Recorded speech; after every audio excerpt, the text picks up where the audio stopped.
Azərbaycan Prezidenti İlham Əliyev və İran Prezidenti Məsud Pezeşkiyan arasında 2026-cı il 8 mart tarixində baş tutmuş telefon danışığına əsasən qonşu və dost İran xalqına hazırki ehtiyaclarının təmin edilməsi məqsədi ilə bu gün növbəti dəfə humanitar yardım yola salınıb.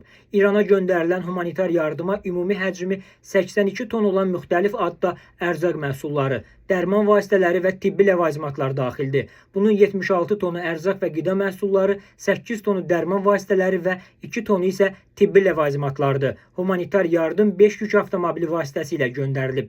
Qeyd edək ki, Azərbaycandan İrana ilk humanitar yardım martın 10-da yola salınıb. Humanitar yardımın tərkibində 30 tona yaxın qida məhsulları, o cümlədən 10 ton un, 6 ton düyü, 2 tondan artıq şəkər, 4 tondan artıq içməli su, 600 kiloqrama yaxın çay, həmçinin 2 tona yaxın dərman və tibbi ləvazimatlar olub.